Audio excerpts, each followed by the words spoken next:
In the annals of history, there are tales that leave us in awe of humanity's audacity, and at times scratching our heads in utter disbelief.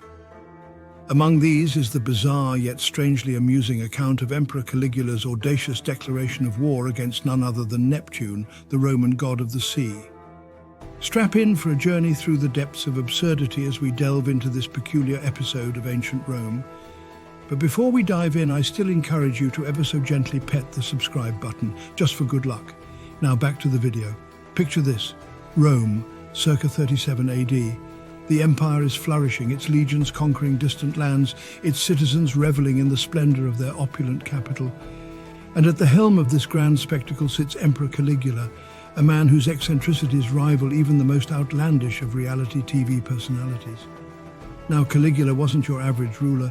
Oh no, he was a special breed of emperor, one part cunning politician, one part unhinged madman, with a generous sprinkle of megalomania thrown in for good measure. So when news spread like wildfire through the streets of Rome that Caligula had declared war on Neptune, well, let's just say it wasn't entirely unexpected, but still remarkably absurd. You see, Caligula had always harbored grandiose ambitions. He wasn't content with merely expanding the empire through conventional means. Oh no, he had his sights set on conquering the very forces of nature themselves. And what better way to assert your dominance over the elements than by challenging the god of the sea to a showdown? So, with all the pomp and circumstance befitting an emperor of his stature and perhaps a touch of delusion, Caligula assembled his legions on the shores of the Mediterranean, ready to wage war against the waves. The scene must have been something out of a Monty Python sketch. A horde of Roman soldiers armed to the teeth, squaring off against the endless expanse of the ocean. As you might imagine, Neptune wasn't exactly quaking in his trident at the prospect of facing off against Caligula and his merry band of landlubbers.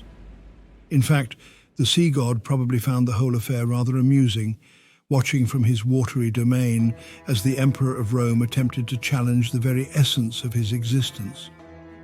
Unsurprisingly, the war didn't exactly go according to plan for Caligula.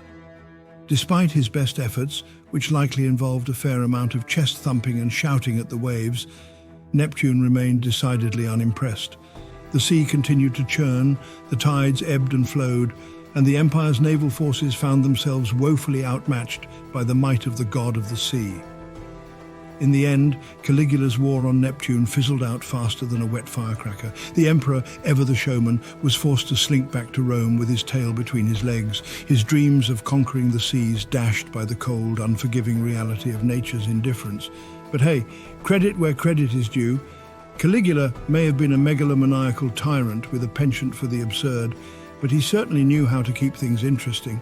And in a world as tumultuous and unpredictable as ancient Rome, sometimes a little bit of absurdity is exactly what you need to keep things entertaining.